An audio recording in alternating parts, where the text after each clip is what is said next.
All right, let's do this.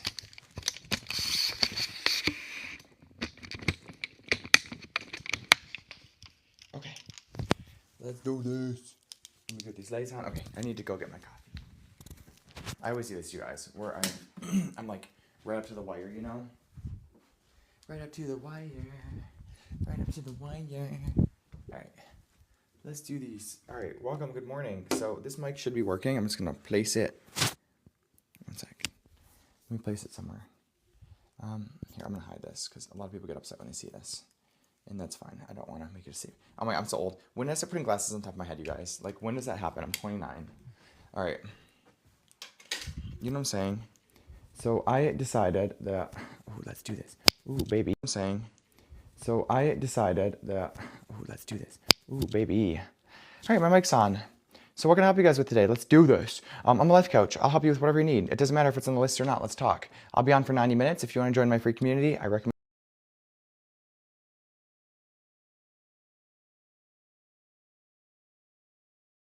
When you do it, well, it's free.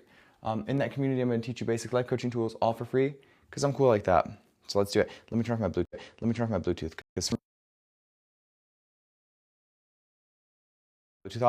Because for some reason the car always gets started downstairs. Somebody uses it and then it gets, yeah. All right, so welcome. So whatever I can help you guys with, I've been a life coach for about 3 years. I'm trying to make life coaching accessible. That's the mission I'm on. And the way I'm doing that right now is by offering a lot of free content completely for free in courses that will help you decide if life coaching can help you. So that's my thing. Sorry, my family's outside and I don't want to see them today. Sometimes you just don't want to see people, you know what I'm saying? All right, so you guys, whatever I can help you with, let me know in the comments. We're getting a conversation going. I might have to get some water in a second because I drink a cup of coffee and my throat swells right now. It's like, So let me get water and then I'll be right back. Whatever you guys need help with, throw it in the comments.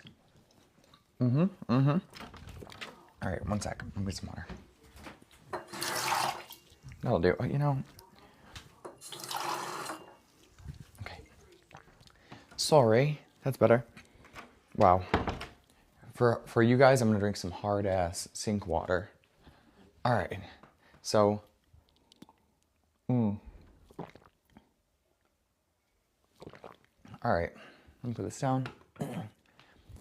Let's do this. So whatever I can help you guys with. So throw some comments in. Feel free. You don't have to. It's all in psychology. Is because I don't want to force diagnose. You have to do that for insurance. I also don't want to diagnose at all. So the reason I became a life coach is because I help people with problems that don't need diagnosing, pretty much. And I do it in a way that's amazing because it's going to help you actually learn how to step into your life in a way that's meaningful and create the life that you want. There's only 10 years. It's okay. What's the problem? I have so much social anxiety it's made me leave jobs or not even start them at all. Yeah, social anxiety is not a problem itself typically.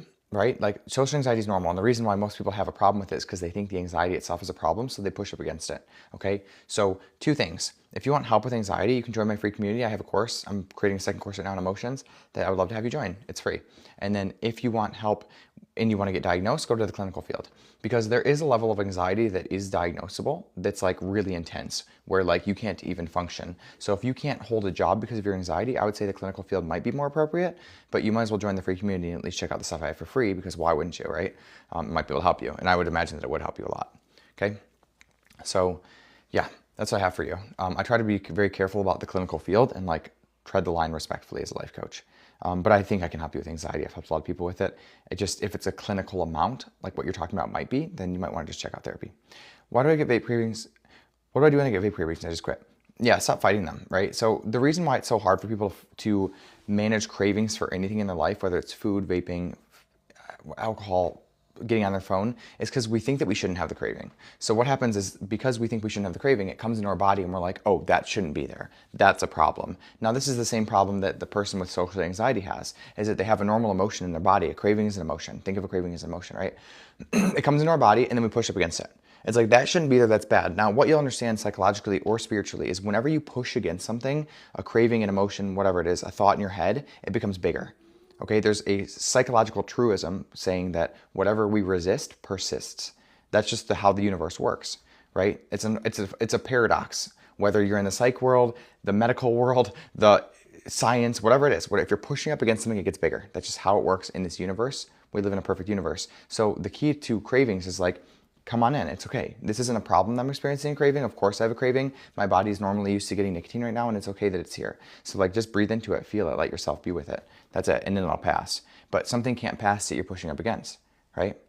It's like, imagine with a craving, right? Or an emotion, like anxiety. Imagine that you're like blocking the road, right? You're like standing in front of the road all aggressively, and this emotion comes through that just needs to pass, and you're being a bully, and you're like, no, you can't go, get out of here. Like, why are you doing that with your cravings? Just step to the side, let it pass through, and then it's gone, and it's not a problem. It's like, you're the one creating the problem with your cravings because you think you need to resist and push up against them. You're bullying them, right? That's a really good way of putting it. Yes. What's up, Ben? Any tips to quit vaping? Yes, I actually have 2 tips for you. Number 1 is I have a community literally called Life Coach Andrew. It's free. Go join. I'll teach you my foundational tools that will help you with that. Number 2 is I'm the top person in the world right now to help you quit vaping. I have the number 1 podcast in the world. I've been doing this for 3 years. So go listen to my podcast. But I'd recommend you do both. Listen to the podcast, the Quit Vaping podcast, and go to the community. And there's no reason that you shouldn't be able to quit with the free resources I provide. I'm very good at what I do. And the reason why I'm good at what I do is because I get to all 3 addictions. So if that interests you, if that makes sense, go check it out. Okay.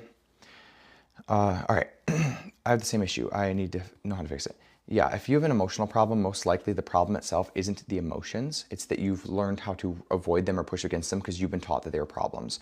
Emotions themselves are never a problem. If you can really understand that, like, this is going to be more powerful than 10 years of therapy if you actually understand this. And I'm not just saying this to like, oh, my life go like this. I'm genuinely being serious right now. If you can understand that it's okay to feel negative emotions sometimes, it's not a problem, and you surrender to them when they come and just let them be there without pathologizing them, then you're going to get more out of that sentence than you'll get out of 10 years of therapy of telling a story about not wanting to feel emotions.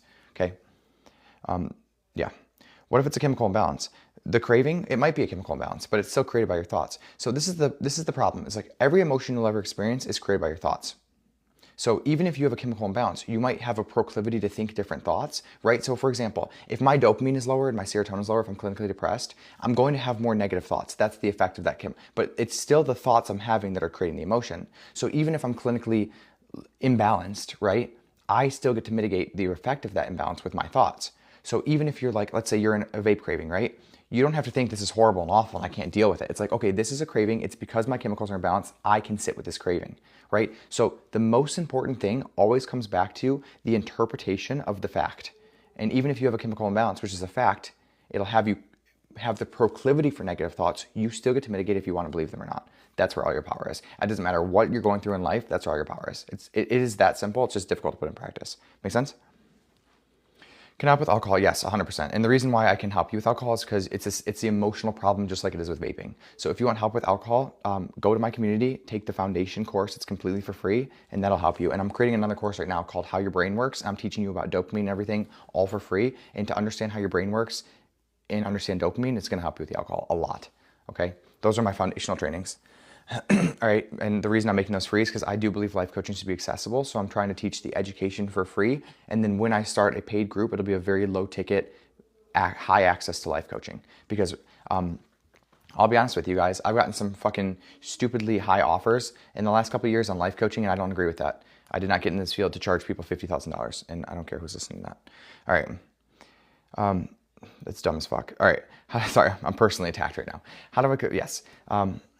I don't feel like I'm passionate about anything. Make a career out of it. Yeah, so this is a problem. It's like, you don't need to have this blinding passion, right? I have this theory called passion greed, and at some point in my community, I'm gonna do a workshop on this, so I'd recommend getting into the community while it's free.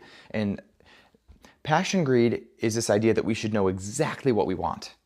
Well, if I don't know exactly what I want, what it looks like, I don't know what I want, I'm lost, right? It's like, no, actually you have a bunch of things that you do want, right? Like, for example, if you look at your life, right? Do you want to make $1 million a year or $0 a year? $1 million. Everyone would say that, right? It's logical that you'd say that. Makes sense. Do you want to have a husband that you love and have 2 kids, or do you want to just be single? Most people would say husband, family, whatever, right? Do you want to be able to travel, or do you want to be stuck to an office chair 40 hours a week, right? Do you want to work outside or inside? Like, there's basic questions you can ask yourself that you actually do have a ton of insight over what you want. The reason why you're telling yourself you have no passion is because you think you should know this exact blinding, crystal clear thing that's going to be a career. It's like, that's not how it works, unfortunately.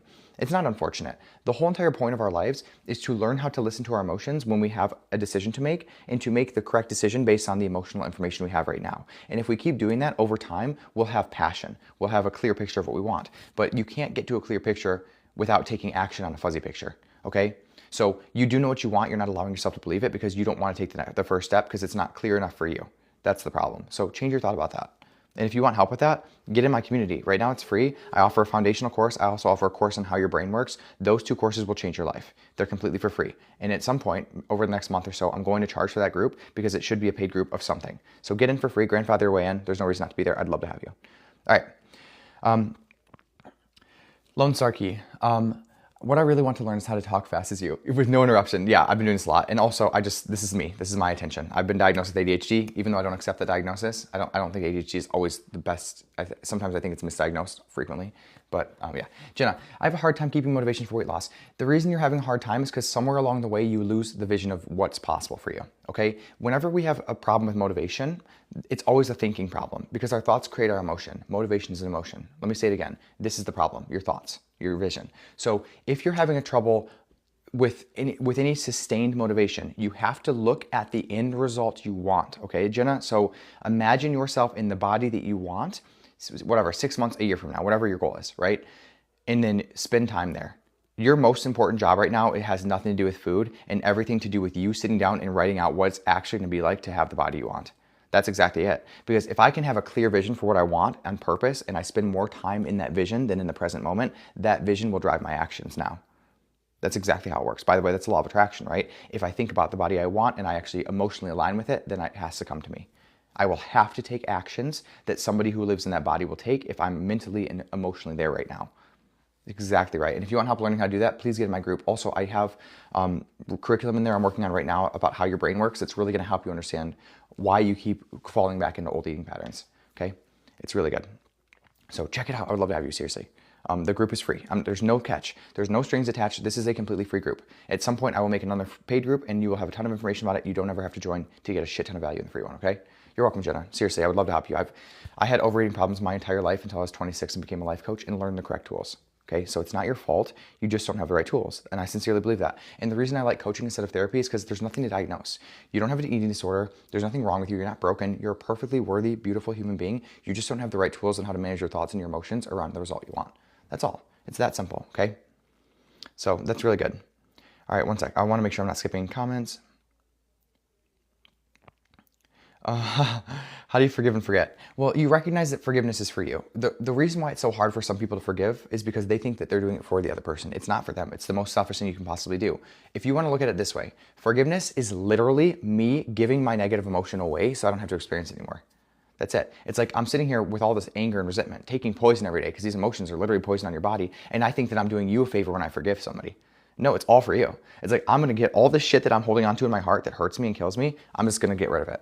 And that doesn't mean that you're going to have to let that person keep showing up in your life in a way that's hurting you. That's not good. That's not loving to yourself. But letting go of the emotion and then setting good boundaries is the most loving thing you can do for yourself, okay?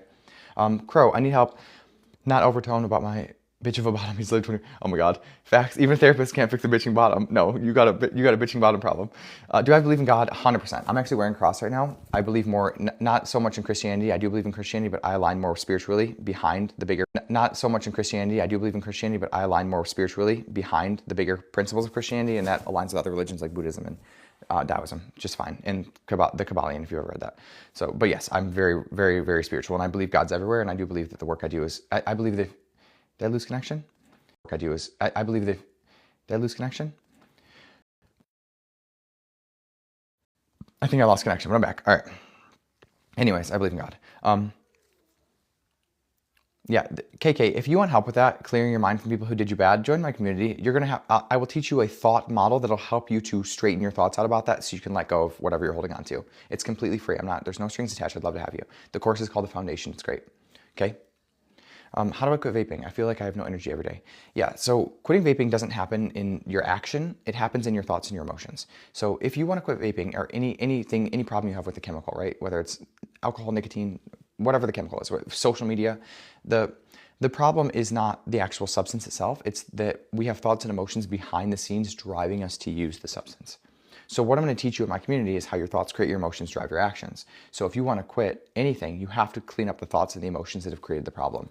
And then you'll see that the chemical itself was never the problem, it was the symptom, okay? And if you want help specifically with vaping, because this was my niche before I did more general coaching, I have a podcast called the Quit Vaping Podcast. I also have a free community you can join today. Get in there while it's free, and then in addition to the podcast, you can be in the community asking questions, getting the actual education and courses. There's no reason why that shouldn't help you quit. Okay? So, and I got you. Listen to your podcast. Get back to the point of leaving the vape behind. Yay! I'm so happy. Isn't it good, Kate? I really love that podcast. Seriously, it's like an act of altruism on the world. That's such a good podcast. And if you like the podcast, Katie, I just want to say this. You're welcome. Get in my community because in addition to the podcast, I created a community. It's free. And I have a foundational course that teaches you the basics. And I also have a course right now that I'm teaching you about your brain, how it works with dopamine, motivation, all that stuff.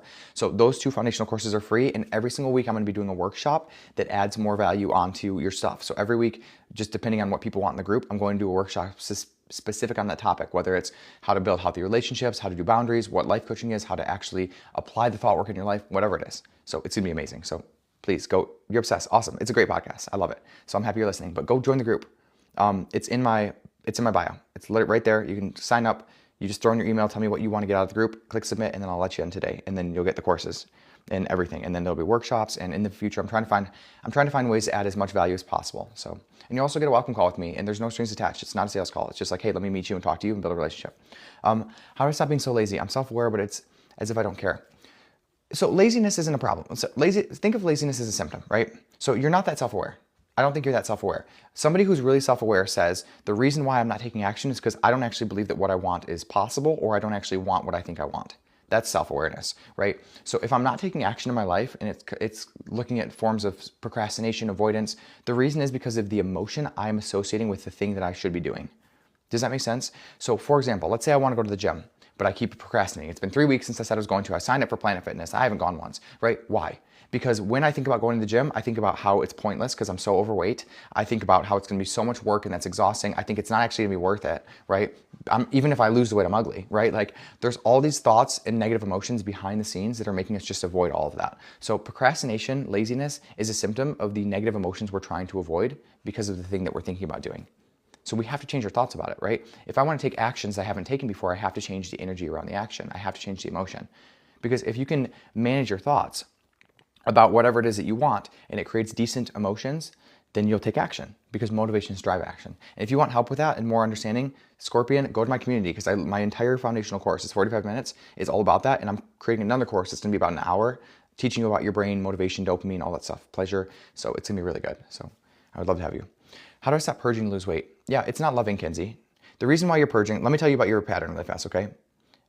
Casino, if you want to become a life coach, just join my group. I don't know if you've joined it yet, but that's absolutely what I would give you as an answer. Okay, so if you want to stop purging to lose weight, here's what I'd recommend, okay? Right now, the food is a symptom. The food is the outward appearance of what you have going on inside. So if you're binging and purging, it's because you don't love yourself right now very much. I promise you. Okay, so what happens is I have a bad relationship with myself. When I look at myself in the mirror, I think horrible, awful thoughts about myself. And because of that, I think that when I lose weight, I'm going to be happier. But that's not true because when I lose weight, I'm still going to believe the same thoughts, unfortunately, because your thoughts don't change just because you change something about your body. Ask anyone who's had gastric bypass or a nose job, they still think the negative thoughts about themselves because changing a fact of your life doesn't typically change your thoughts. Anyways, so I don't like myself. Right? I'm overweight. I look in the mirror, I think nasty thoughts. So what happens is I think because I am overweight, if I lose weight, I'll love myself. So what I do is I withhold love for myself. I hate myself so much, I'm just not gonna eat for 3 days. That feels loving even though it's the most hateful thing you can do for yourself, right? Because it's not loving to just not eat from a negative place.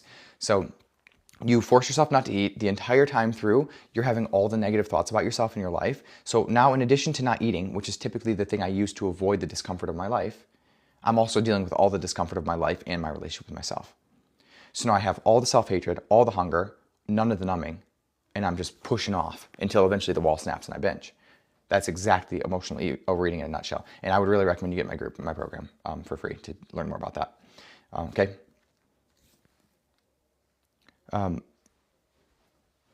Yeah. Tips on feeling wistful. I don't know what that means. Know you. I'm drawn to gambling and games. I'm worried about it.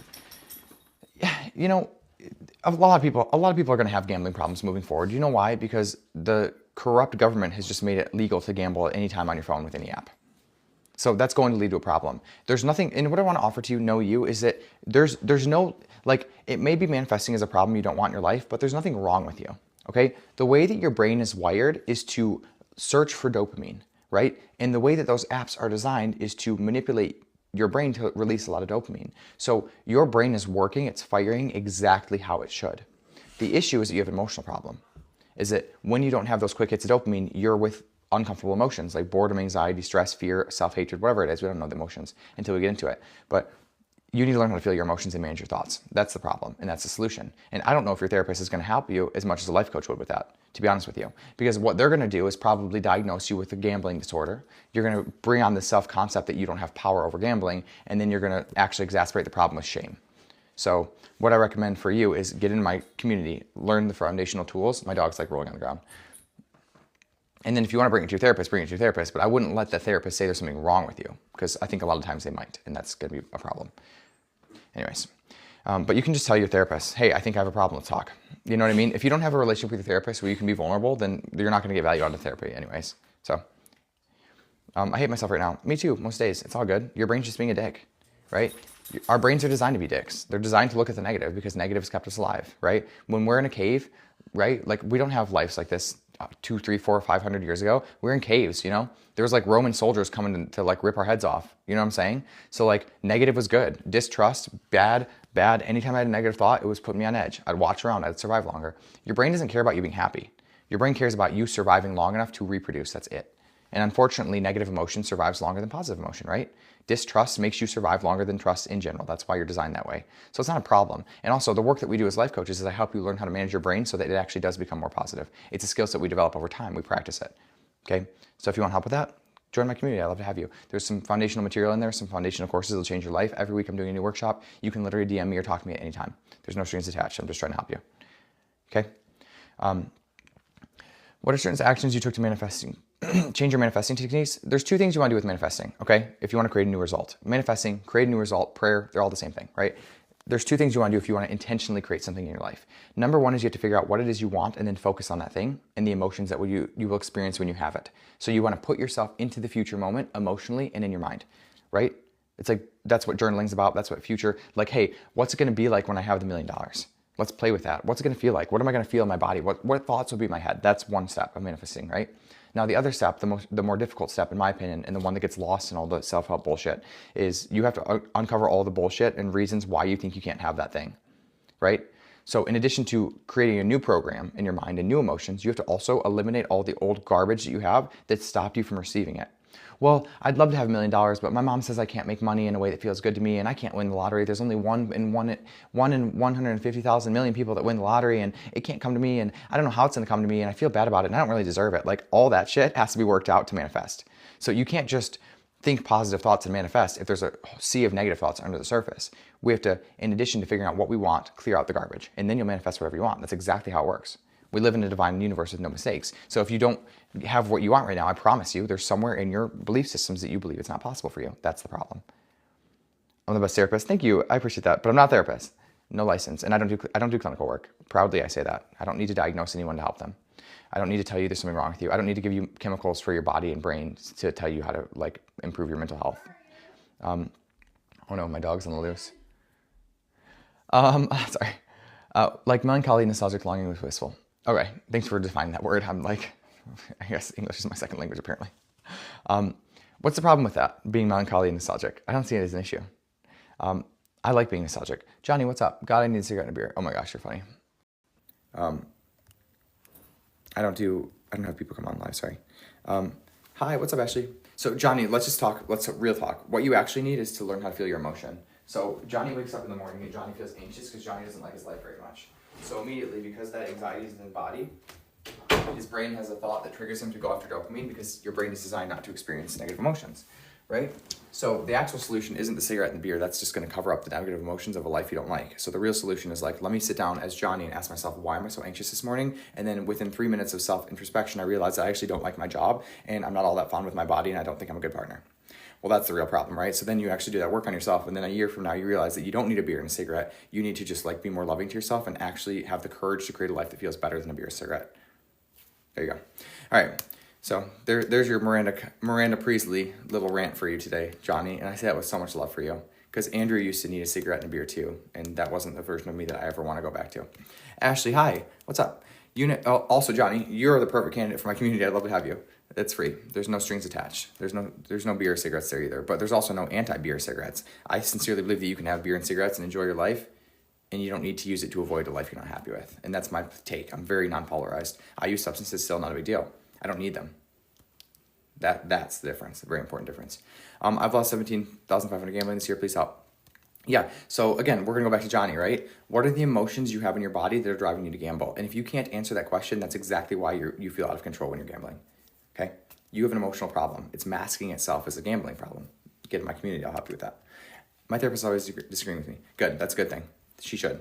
Because the worst thing that somebody can do when you're like in a life that you don't like is agree with your thoughts, because your thoughts are wrong. That's why you have a life that you don't want, right? What kind of beer do you drink? Today's my Friday, so I need your help. If you're actually being serious, I like IPAs. I'm like one of the only gay people you'll ever meet, I think, who likes heavy, gross beers. But like my favorite beer is M43. It's a Michigan beer. It's an IPA, but it's really light and hoppy. It's really good. My second choice, it's probably more like local or not local. I don't know. What's like Heineken for some reason is really good. All right. I love when I get more people on when I talk about beer. Okay. Yurasaka, if you need someone else to tell you how to live your life. I don't agree with that. I think that there are times where that's true, but I also think there's times where that's not true. So like if you're just walking around lonely, like I'm not going to entertain that today. Boondock Saints. All right, get out of here, Boondock Saints. Suggesting for fixing erectile dysfunction at age 20. Yeah, it's probably a chemical problem you have because of something you're taking or doing in your life. So what I'd recommend is you get really, really introspective about what it is you're putting in your body and the way that you're spending your time. That's what I'd recommend. Because most likely you'll find that there's always a cause, right? We live in a universe where cause and effect, there's always a cause. So it's either the way that you're living your life or it's something that's genetic. But I would imagine that I know people with erectile dysfunction when they're 20 because they're taking hair loss medication, right? So are you taking any medications? Are you drinking something? Are you eating something that's not healthy? Are you allergic to something? Like there's probably a logical cause for it, I would imagine. And if there isn't, then you can go to the doctor and figure out. But I'd at least, before you go to the doctor and think that you're unsolvable, go through introspectively into your life. If more people would just like look at the problem they have in their life and ask myself, where is it possible that I'm contributing to this problem? Less people would have problems. It's that simple. All right. And if it's still a problem, then you can go to a specialist who can help you. Because the Boondock Saints guy says you never need anyone, but I don't agree with that. It's silly. But I think you should be able to help yourself. I think the unpolarized view from the Boondock Saints balloon guy is, yes, you shouldn't rely on somebody else before you try to help yourself first. So go try to help yourself, and if you need help still, then go ask for help. But the problem with most people in society is that they're reliant on other people's opinions instead of learning how to manage their own, right? Makes sense. What's up, Carl? I feel regretful for longing in an empty way. That's weird. I want to find out why. Like, what are you thinking and believing about your life that's creating that? Just interesting. I'm not saying it's a problem to feel that way, but I'm just curious why.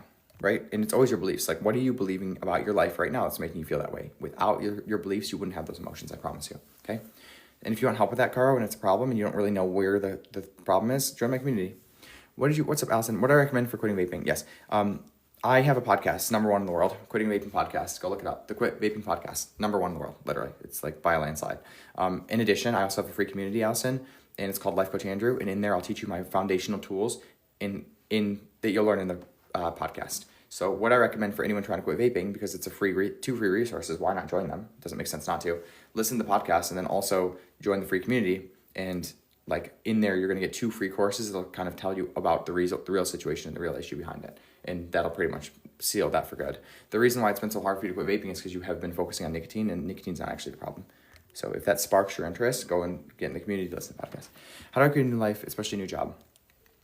Yeah, so you have to, this is very interesting. So how do you create a new life, especially a new job? You have to change your thoughts, right? So like, what is it that you want to do for work? And before you just like imagine a job and the actual day-to-day work of a job or what the title is, imagine what you want from the job. That's how you really track something, right? So for example, how many hours do you want to work a week? How much money do you want to make? Blah, blah, blah, right? Write down all the specifications about the job. Do you want to work from home or not? And not home? Do you want to work with people or behind the scenes without people? So figure out exactly what you want from the job. And then your only job after doing that is to eliminate the reasons why you think that job that you've just created in your mind isn't possible. And then if you do that, all you have to do is show up in the belief that the job you want is possible and take action from the belief of possibility. That is literally how we manifest things.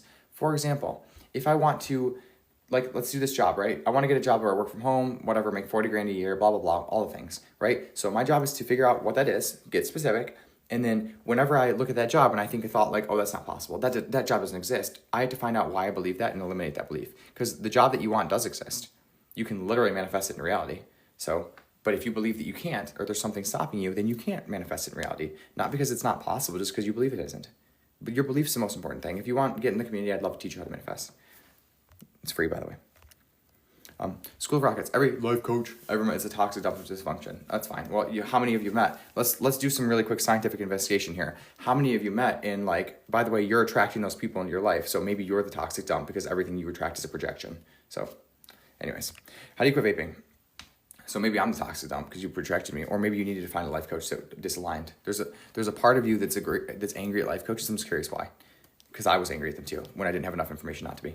How do you quit vaping? Isn't that good? Ooh, that was good. I was angry too when I didn't have enough information not to be, right? I just called you ignorant. All right, how do you quit vaping? LMFAO.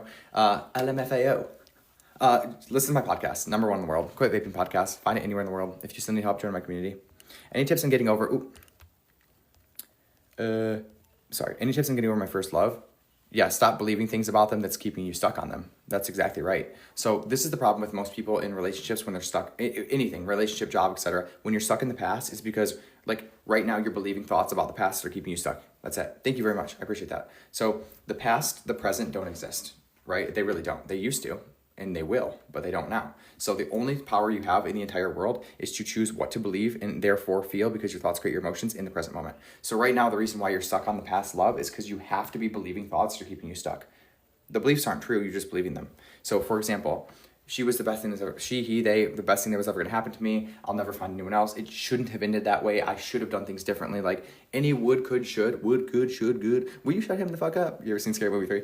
All right, any would, could, should thoughts, the reason that those are so damaging is because they're all fictitious. They're all arguing with what is real, and they're all going to keep you in a perpetual loop of suffering for no reason. Okay, so does that help you? Handing mother-in-law who's jealous of my relationship with my stepdaughter. Yes, her emotions are not your responsibility. Your only responsibility as an adult, especially as a mom, is to understand that your thoughts create your emotions. Nothing that your mother-in-law does creates an emotion in your body. She literally can't. Like, literally, an emotion is a chemical reaction that happens in your body because of the thought that you have in your mind, because of your interpretation of the world. So you get to decide what to interpret the world, including your mother-in-law. So mother-in-law shows up, she's in a bad mood. You could decide this has nothing to do with me. And if I need to set a boundary, I'll set one with love without any emotions involved. And what you're teaching your daughter is that, hey, my mom is the person who decides her own emotions, not mother-in-law, not my baby daddy's mom, whatever it is, right? Like, no offense, I don't know if it's baby daddy, sorry, I don't know why that just popped in my mind. But that's the lesson you want to teach your daughter. That's the lesson you want to teach yourself, is that mother-in-law doesn't get my emotions. Those are mine. Those are my rights to hold for myself.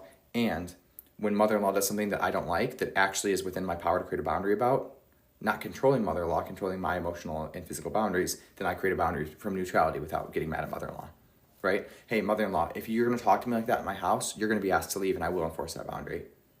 Hey, mother-in-law, if you're going to give my daughter something I asked you not to give her, you're not going to spend time with daughter anymore. That's just you get to decide with your daughter, right? And if husband has a problem with that, then you guys need to not argue, but figure that out together without mother-in-law being involved. Because then you have a husband, or partner, husband, boyfriend, and you relationship problem, not mother-in-law problem. Make sense? Very clean.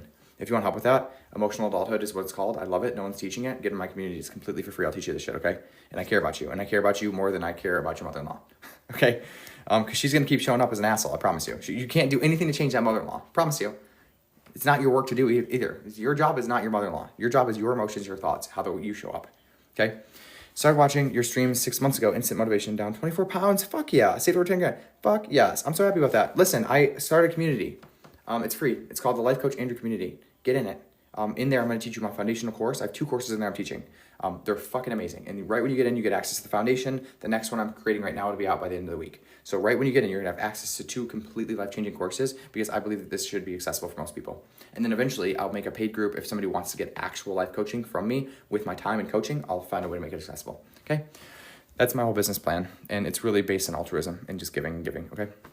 Not because of any strings attached. I just believe that if I give, like I'm spiritual. I believe in the Bible, right? Like if you give, you shall receive. That's how it works. Give from the bottom of your heart. Actually do that, and God will take care of you. That's how it works. You just have to have faith, which I'm building. I have a hard time managing my stress. Do you have any tips? Yes. Stress itself is not a problem, okay? Stress itself is an emotion being created by your thoughts. So what I want to recommend is that most of the stress you're having on a daily basis is coming from the stories you're interpreting about your life, not your life itself. That's exactly what I'll teach you. And if you want help with that, community. Foundational course will teach you that exact concept and go deeper on it, so you can actually instead of managing your stress, you'll just eliminate half of it. And then what's left to manage will be easier to manage. And I'll teach you how to manage it as well. What are some good supplements to improve muscle performance and lift heavier? I take creatine every day. That's the only one I'll stand by. I try really hard not to put things in my body on a daily basis that are, like, I don't do skincare very often because I think most of it actually makes your skin worse and it's designed to keep you sick. I don't take medications very often at all. Even when I'm sick, I try really hard not to.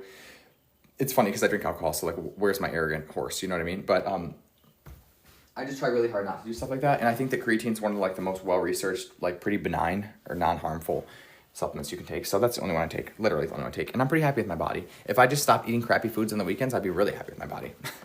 So yeah. I have a hard time managing stress, yes. Okay, muscle, yes, stop overthinking. Yeah, you don't have an overthinking problem, you have an overbelieving problem. That means that you don't know how to discern how to believe thoughts and not believe thoughts that come in your head. So you're just believing all of them. That's the problem. So get in my community, I'd love to have you. Seriously, get in my community. Evil eye, get in my community. I'll help you, okay? Because I'm gonna teach you how to actually manage those thoughts. That's exactly what life coaches do if you find a good one, which you just did. Kaylin, what's up, Kaylin? Me and my boyfriend don't agree on that you can always improve yourself. Then why are you dating him? Right? I have a rule in my life, Kaylin. If somebody in my life believes that they can't improve more, then they're not my fucking friend and they're not my fucking family. And I'll spend as little time around them as I have to. Right? Because they're just going to be a drain on you. What do you mean you can't always improve yourself? I don't understand what that even means. Like, does your boyfriend, is he like completely disciplined with his sleep habits and his eating and the way he speaks and his intelligence and his education and his job and his work performance and his, like, how he shows up as a partner and a father and his emotions? Oh no, well then he's an idiot for thinking that. And I say that with so much love for him, but like also for you, because it's like, why the fuck are you dating someone who thinks like that? It's a disrespect to yourself. I just wouldn't date someone like that. Maybe when I was 21 and I hated myself and I wanted to believe they were a good person, but now it's like, no, you don't want to improve, then you're going to be the exact same person for the next 40 years. And that's not the fucking person I want to wake up with in 40 years. I promise you that shit. Okay? Anyways, that's what I have to say for you. And I say it with love. And if you want help, get in my group, my community. It's free. All right. I'll join. You should. I'd love to have you. Seriously. When to know you're ready to date? When you decide you are. But I mean, that's the easy answer, right? That's the cop-out answer. What I actually want to say is you're ready to date when you're no longer giving emotional responsibility to somebody else. When I no longer need to date, I'm ready to date. You see that? That's the law of attraction. When I need something, I push it away as far as I can. That's how it works. Remember, what we resist persists. When I need something and I'm going after it and I'm pushing it, it's like never gonna come to you. So when you're ready to date, when I allow it to come to me because I know that I like myself either way. Boom. And by the way, that's going to make you the most attractive to partners. Because when you don't need the partner, that's when you're attractive, right? Nobody wants to be a partner, somebody who needs them. That's so draining. It's like, oh my God, you don't find yourself worthy. You don't love yourself. Get the fuck away from me. You know what I mean? I'm not saying that just for you, Ashley. I'm saying in general. I've done this, by the way, for my relationships. Dream job. Any position on tour with Harry Styles. Oh my gosh. Yeah. Just make sure he doesn't speak out against Illuminati or he'll get killed just like Zayn or whoever, the other one. Yeah, he got thrown off that balcony. You can't tell me he didn't. Illuminati, he spoke out against Leo DiCaprio. Boom, killed. Hollywood's fucked up. Don't look up to those people. They're literally demons in disguise, and they're not disguising very well. All right. Anyone possibly able to bless me with a meal this morning? Homeless and a tent proof. Well, it's so weird to me that you're homeless and you have a phone with internet connection. I'm just going to say that out loud. Maybe I'm an asshole, but that's fine. I am an asshole sometimes. But if anybody wants to bless them, feel free. I'm not saying that it's wrong to do that. Feel free. It's interesting to me. What do you think about hypochondria? It's real, of course. Brandon, I think you asked me this yesterday. Hypochondria is very real, like the fear of an illness that doesn't exist. And I think also hypochondria is being promoted by our society sometimes. Like very often the case with like, there's so many ailments that we're creating with our own mind and our own body and the way that we're living that we are actually creating illness. And then we're being told that we have an illness that we don't have control over, even though we've actually created it. So it's also your responsibility to set those boundaries. It is, with love. A boundary is never set in hatred. The reason we set a boundary with anyone is because we want that person in our life, or else we wouldn't set a boundary. We would say, just get the fuck out of my life. I'm not going to spend the time trying to articulate a boundary around you if I don't want you in my life. So you have to remember it's always done in love, right? Like I want mother-in-law to be a part of my life that I love because she's an important part to my boyfriend. So I'm choosing that I want her in my life. So I'm going to choose to create a loving boundary that'll make our relationship function better, okay? A lot of people, they set boundaries out of hatred and anger, and that's not a boundary. That's just an angry statement that's emotional because we haven't dealt with the correct way to do it. What's up, Walmart peon? If somebody cares about you, they're going to be down. Wait, if somebody cares about you, they're going to be down if you down. That's absolutely not fucking true. If someone actually cares about you, they're going to say, hey, bitch, like, I understand what you're feeling, but also you're believing all these horrible beliefs that aren't true, and you're just making yourself sick for no reason. So if someone really cares about you, they're going to tell you the truth. They're not just going to agree with the story that's making you hurt. So, and again, that comes in different flavors, right? If you just lost your mom, like obviously I'm going to show up with empathy and care about you. But if you've lost your mom, it's been 3 years and you're sitting here like, oh, what was me? I feel bad and I'm a victim and everyone's evil. Like, I'm not going to agree with you. One of the most compassionate things you can do for the people in your life is to disagree with them when they see them believing and doing things that hurt them. So love is not blind acceptance. That's actually that's the opposite of love, I really think. Anyways, be careful with that. All right, join my community. I'd love to have you. Sorry, Walmart piano. I'm not trying to get angry, by the way. I'm not angry. I'm just heated about that. That's not love. I think it's one of the biggest misconceptions about love is that I have to accept you exactly how you are and not speak my mind and let you be in your sad story. It's like, Why do I have deep relationships? Because I tell people what I'm thinking. I don't say it like it's objective truth. I'm like, hey, here's what I see, and I think it's not helping you. And if you want to disagree, that's fine, but let's talk. It's going to make you uncomfortable because, like, you don't want to question your own belief systems that are hurting you. So... what about eating more instead of stopping overeating? I'm not good with undereating. Find somebody else, sorry. I've tried, I just don't understand it. I've only ever been an overeater. I've only ever been trained in overeating curriculum. So how do you know if someone is fake and pretending to improve versus actually feel sorry about their actions? It doesn't matter. I would question the reasons why you think you want to know that information, right? Because right now what happens is you have an intuition in your body where you're believing that someone's lying to you, right? And instead of listening to the intuition, you're trying to have some outside perspective, like me, validate that it's right or wrong. But you have an intuition or else you wouldn't have asked the question. Trust yourself, girl. Trust your fucking self, girl. Because you're right. I just want to say, whatever you're believing and it's a red flag on the surface, you're right. And you're trying to be trusting and it's going to hurt you. Because I just got through this experience with somebody else. So I want to say that with so much love for you. But listen to your gut. That's what I have for you. And if you're asking a question like, how do I know if someone's being legitimate? Your gut's like, hey, he's not being legitimate. Or else you wouldn't be asking the question, right? All right. Let's do this. I'm moving on. Okay. I constantly feel like I'm not successful enough or I'm never doing enough. I can't sleep. Yeah, what you need to do is get in my program. I'm going to teach you how to manage your thoughts. Because right now, what the problem is that you're trying to feel good emotions about yourself by the actions you're taking. This is how all of Asia is living, by the way, unfortunately. Like, all of China and Japan, they're very, like, action-oriented people. And what they don't realize is that they're trying to achieve to feel worthy.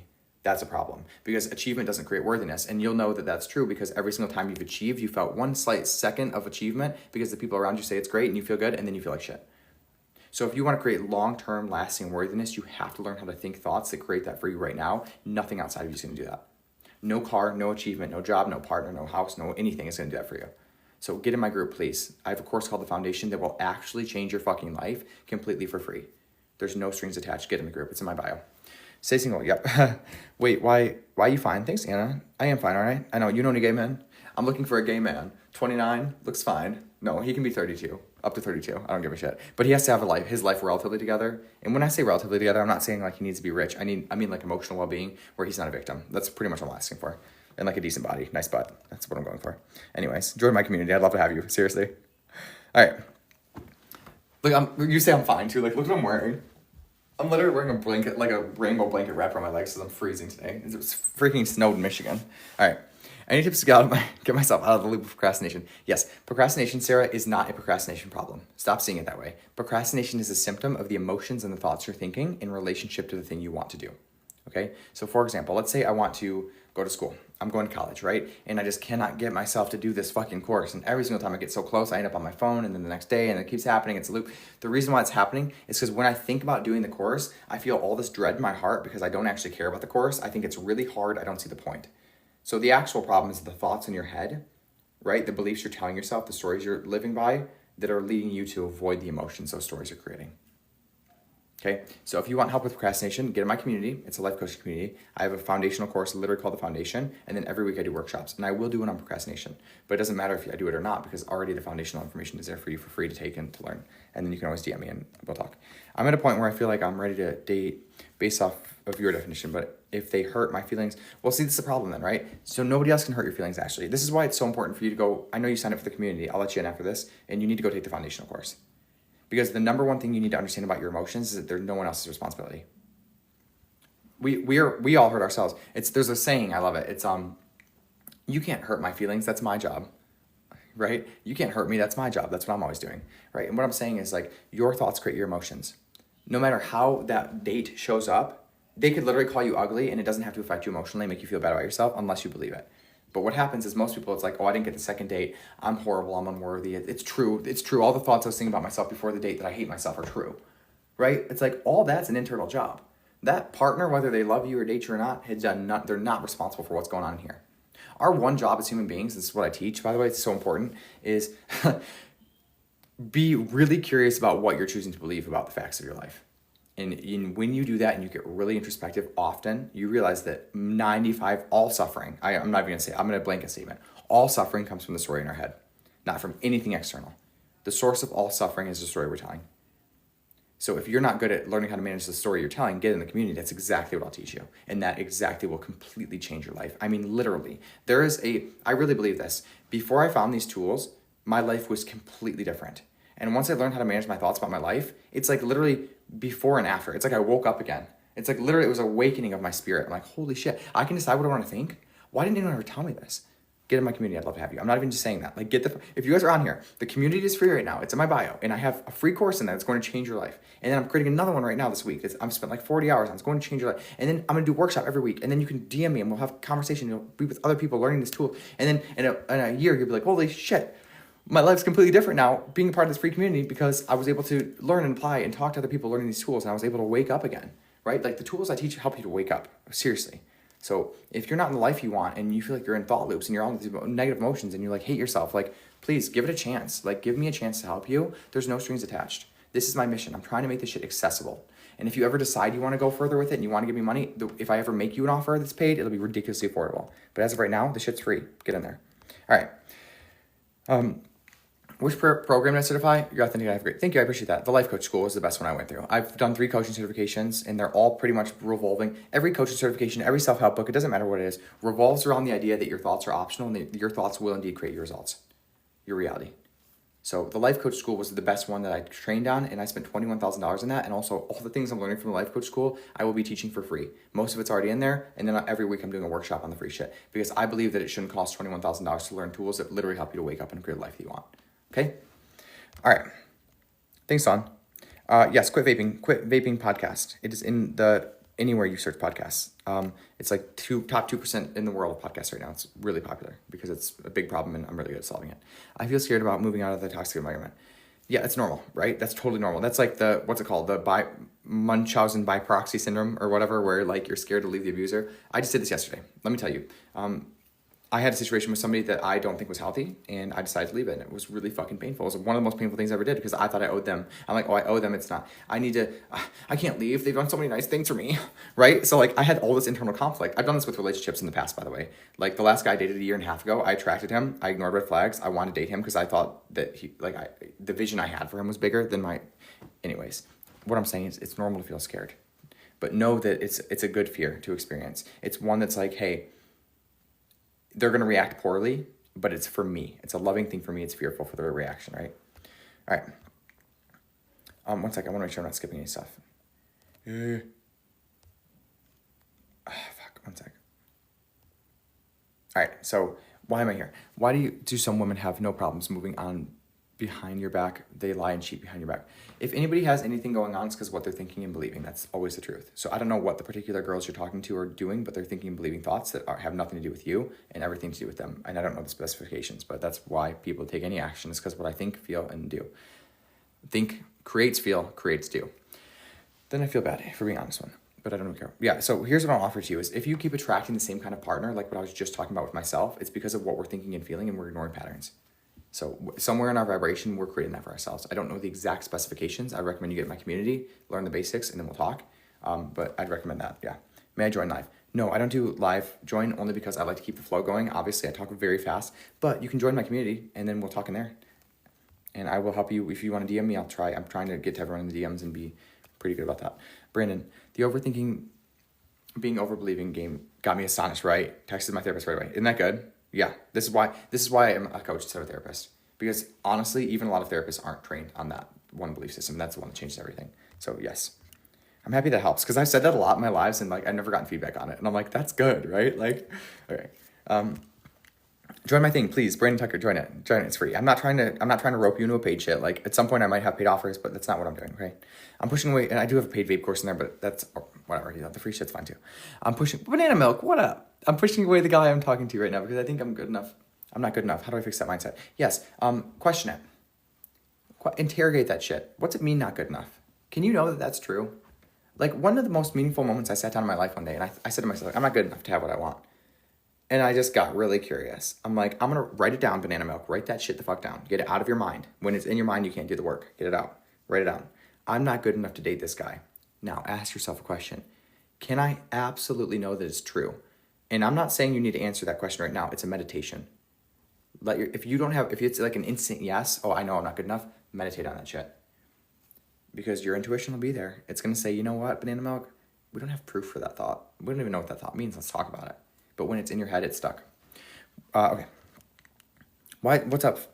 Race flag. My mood is so inconsistent. I'm easily irritated. Yeah, if you're irritated, it's just like most likely that whenever people have anger or irritation issues, it's because there's other emotions behind the scenes that they're avoiding, and then they build up into anger. And anger is, you'll hear this in the psychology world. Like, anger is a secondary emotion. What's that mean? Anger is secondary emotion.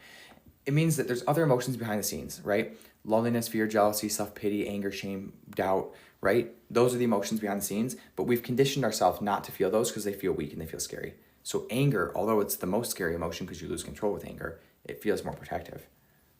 So if you want to fix anger, you have to stop seeing it as an anger problem and start seeing it as a different kind of emotional problem. And what I recommend is, like, when you get angry and irritated, get really curious because the devil's in the details, right? What was I just thinking and doing? What just happened? Oh, you know what happened is my girlfriend said something that made me feel weak and small. And then I felt that. And then immediately anger jumped in because anger felt protective when I didn't want to feel small. It's like most people with anger problems, literally, they developed this problem when they were like 4 to 5 years old when they didn't want to feel out of control of their lives anymore because they felt small and weak. And I'm not saying that to beat on you. That really is what's happening. I'm not saying that to be insulting. I'm not, okay? But like, I'm 4 years old, I freak out, somebody says something, I feel unworthy. For the first time, I feel the emotion of unworthiness, and I'm like, I'm not unworthy, right? And this is what adults carry into adulthood, right? So if I want to solve an anger problem, I have to solve the other emotions behind it. And if you get really curious when you're angry, and you actually want to get curious with genuine curiosity, not with skepticism, you'll get to the answer. There's a quote in the Bible, whether you're religious or not, doesn't matter, it applies to you. Ask and the door will open. If you ask to get really curious about that anger, the door will open and it'll tell you why. But most people are never going to ask because most people, if you have an anger problem, the reason you have it is because you don't want to feel the other emotions. So expect that when you ask, you're going to have resistance. That's what's created the problem. Okay? Does that make sense? That's really good psychology, by the way. That's like really fucking good psychology. So join my community if that makes sense to you and you want more information. Join my community. I'll teach you how to deal with it. And I'll do it for free. All right. I quit vaping after 3 years. Nice. Mary Jane. I love the name. Nice job. What was the biggest thing you learned? I need and want to quit vaping. Yes, I have a podcast, #1 in the world. It is called the Quit Vaping Podcast. Sorry, I read somebody's comment about Mike Tyson. You ain't Mike Tyson. What do you mean I'm not Mike Tyson? Getting hit with the lefties. What are you talking about? I'm not Mike Tyson. Listen, Mike Tyson sold his fucking soul for that fight, and we all know it. I love Mike Tyson. I think he's a great person. The Tyson Chronicles, the mystery show he has is great, and then he goes out and sells out for Logan Paul. It's like, you know what? I no longer respect you, Mike Tyson. That's called making a deal with the devil. I'm going to sell what's true for me. I'll sell that out so that I can make money. I just won't do that shit with my life. That's why I'm trying to make these tools accessible. So I have no respect for someone who does that because they don't respect themselves. So why should I respect them? And that's sad because I really liked Mike Tyson. He was fucking awesome. But now I don't like him. And I'm allowed to have that opinion anyways. That shit pissed me off with him. I wanted him to win. I wanted him to actually stand up and do what was integral for him. But you know what? He sold the fuck out. How do you truly begin to love yourself fully? Before you can love yourself, you have to find out why you don't love yourself. That's what I want to recommend to you. You can't just throw affirmations on top of a whole bunch of trauma. Okay, so go to my course. Sign up for my community. It's literally a free community. In there, there's a course called The Foundation. I'm also going to be doing workshops all the time. Okay?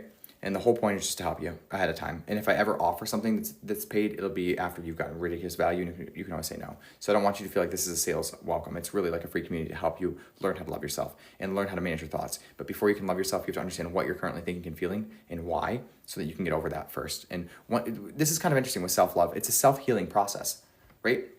When I can eliminate the reasons I don't love myself, automatically the reasons I do come in. That's how we love ourselves. We don't force affirmations. We unforce untrue affirmations. And then the normal ones fall right in naturally. Perception is not reality. Yes and no. There's half-truths to everything, right? We're in a spiritual world with the divine perfection of dualism. So everything is half-true. So perception is real, and no, at the same time, it's not. And that's the only way I can say that to make sense spiritually. Why do I feel like I'm not good enough for the person I'm talking to? Because you're believing thoughts that aren't true. Brandon, thoughts on guilt, relationship guilt. Yes. Find out what you're thinking and believing that's creating it. That's exactly it. So like, what am I thinking and feeling, right? Most likely I'm feeling guilty because of my partner's emotional reaction to something that I thought was true for me. Make sense? What if the toxic environment is your family? Well, two things. Everyone's family's toxic, okay? My dad smokes 2 packs of cigarettes a day. I help people quit vaping, okay? My mom is 100 pounds overweight. I help people lose weight, okay? So here's what I'm gonna offer to you is that you chose the family you have for a reason, so find the reasons. The reason I chose a family who gambled, smoked, drank, and ate like shit is because I was going to have to learn all the lessons to solve and heal myself so I could help other people, right? So if you ask yourself, instead of feeling like a victim about your family, I'm not saying you are, I'm not trying to call you a victim, but I used to feel that way. Instead of feeling like a victim about your family, ask myself, what's the gift in this? What do I need to learn here so that I can create the life that I want? And then you can also draw boundaries, by the way, right? I draw boundaries with my family. There's certain things I don't talk to them about. There's certain times I don't want to hang out with them. I say no when I want to. I say yes when I want to. And I have a good relationship with them, right? Without asking them to change. Because I've changed, because I've looked for the meaning in all of it, okay? That's good. You guys, I'm on some shit today. Holy fuck. If you haven't joined my community yet, I don't know why you wouldn't. It's going to be paid at some point, and it damn well should be. So get in that shit. I just blew my fucking mind. Sorry, I'm an idiot. All right. What if toxic environment's your family? All right, we just read that. Bring it back. Reel it in. All right. How do I get my kid to stop locking horns with me over everything? Stop resisting them. Stop fighting them, right? This is the problem with your kids, is that you're trying to control them before you understand them, okay? So then their natural response is to push back, right? Come at them with unconditional love, and there's nothing they can do to resist, okay? So, hey, kid, let's say Jeffrey. Jeffrey, I love you so much. You are a perfect slice of divine perfection. I don't even know how you came out of me. You're so perfect. How did you come from me, right? I love you so much. What's going on for you? Are you okay? Because I set these rules for you and you don't want to follow them. So instead of judging you, I just want to find out what's going on for you. And I want to try to empathize with your side of the story instead of assume I know what's true, right? And once you actually do that and you actually make space for true vulnerability for that to happen, instead of fighting them or judging them, you show up with actual unconditional love, you're going to get right to the bottom of it. And you might actually find that some of the rules you're imposing aren't fair if you see the other person's perspective. And some of them are, and you can find a way to work with them from unconditional love. So stop fighting them. That's it. With anyone in your life, if you're fighting with your partner, the reason you're fighting with your partner is because you're believing thoughts and they're believing thoughts and their thoughts don't align with your thoughts. And if you guys just talk about them without judging each other for your thoughts, you'll be able to work the shit out. Every conflict, it takes two to tango, right? So if you're acting like it's your kid's fault, but you're just as equally guilty as them, and you're the adult, so you're the one that needs to show up in unconditional love. It's not their job. Your job is to show them how to do that for themselves. Okay? That's good shit. And if you have trouble parenting, I'm not a parent, but you know what? I do relationship coaching all the time. And your relationship with your kids is no different than somebody's relationship with their employee, right?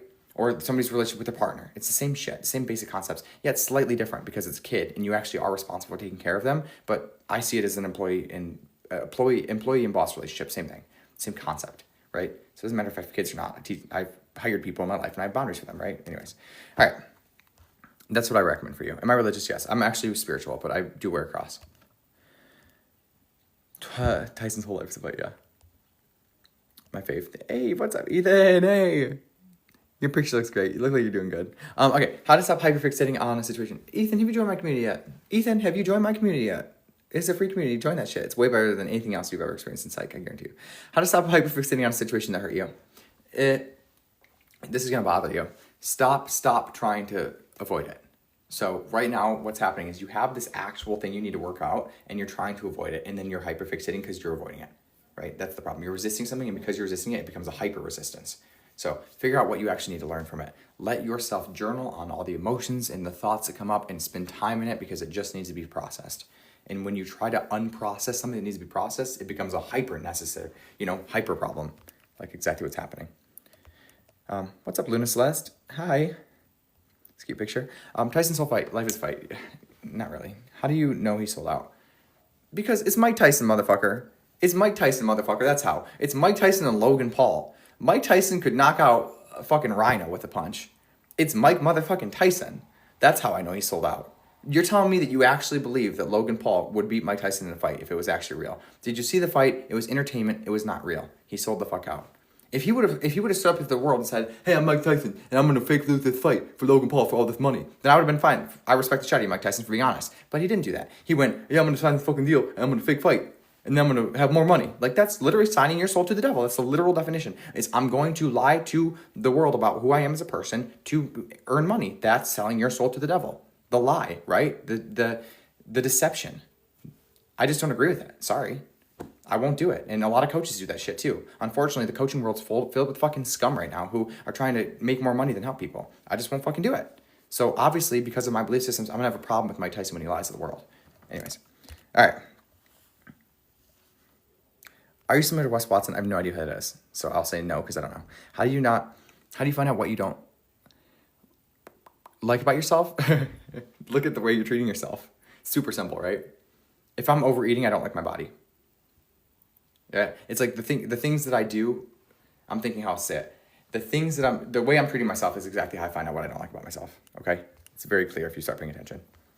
If I set a goal and I don't achieve it, it's because I don't believe that I'm worthy of it, right? Most likely, I don't believe it's possible for me, which is also another way of saying I'm not worthy of it, right? If I have a relationship and I blame them and I keep having all these emotional patterns, I sabotage. I don't believe I'm worthy of having a partner, right? It's always a worthiness issue. My parents are the reason why I think, because I felt abandoned by them, but it's really bad. If your parents are the reasons why you think and you continue believing that, then you're fucked.